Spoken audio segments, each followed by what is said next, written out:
দিশানা রান্নাঘরে সবাইকে স্বাগত। আজকে আবার একটা রেসিপি নিয়ে চলে এসেছি।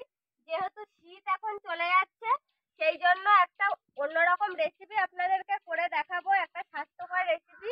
এই শীত কমে যাওয়ার টাইমে অনেকের হাম পক্স উঠে থাকে, সেই জন্য এই যে সজনে ফুল খেলে এইগুলো হয় না। এই সজনে ফুল দিয়ে আজকে একটা রেসিপি করে দেখাবো। সেই জন্য দেখুন, এই যে আমি আলুগুলো এরকম ভাবে কেটে নিয়েছি, আর আমি উনুনটা ধরিয়ে নিয়েছি। কড়াইটা তুলে দেবো। খুবই উপকারী একটা রেসিপি আপনাদের করে দেখাবো। কড়াই গরম হয়ে গেছে, এবার আমি তেল দিয়ে দেবো।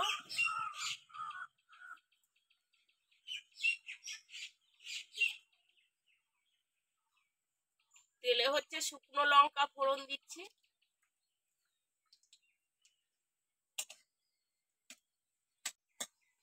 লঙ্কাটা লাল লাল করে একটু ভেজে নিয়েছি। এইবার কেটে রাখা আলুগুলো দিয়ে দেবো।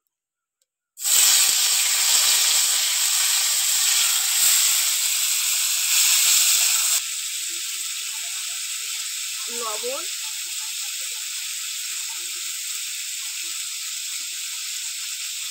হলুদ, লবণ আর হলুদ দিয়ে আলুটাকে ভালো করে ভেজে নেব।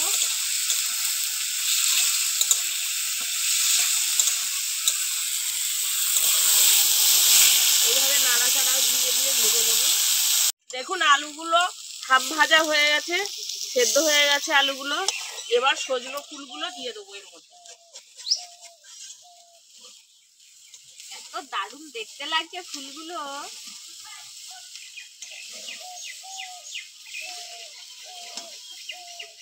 এত গাছতলায় পুরো সাদা হয়ে রয়েছে ফুল পড়ে।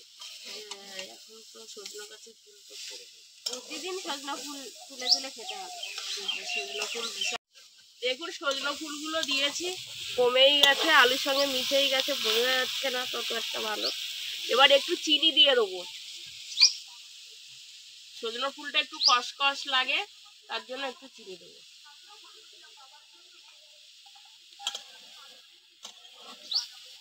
এবার ভালো করে নেড়ে চেড়ে ভেজে নিতে হবে।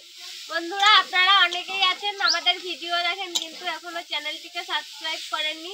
প্লিজ আমাদের চ্যানেলটিকে সাবস্ক্রাইব করুন আর পাশে থাকা বেল আইকনটি প্রেস করবেন, যাতে আমরা নতুন কোনো ভিডিও আপলোড করলে নোটিফিকেশন আপনাদের কাছে পৌঁছে যায়। সজনের ফুল আর আলু ভাজা হয়ে গেছে, এবার নামিয়ে নেব। আপনারাও বাড়িতে তৈরি করবেন। এটা খাওয়াও যেরকম উপকার আর খেতেও খুব দারুণ লাগে। দেখুন বন্ধুরা, গরম ভাত নিয়ে নিয়েছি আর সজনে ফুল আর আলু ভাজা হয়ে গিয়েছে। এবার খেয়ে দেখবো কেমন হয়েছে।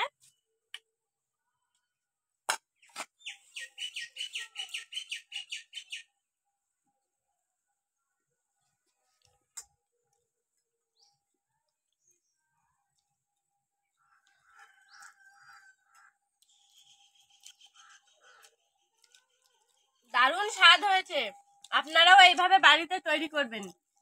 আমাদের আজকের ভিডিওটি শেষ পর্যন্ত দেখার জন্য ধন্যবাদ। ভালো লাগলে লাইক কমেন্ট শেয়ার করবেন। আবার ফিরে আসবো নতুন একটা রেসিপি নিয়ে। সবাই ভালো থাকবেন, সুস্থ থাকবেন।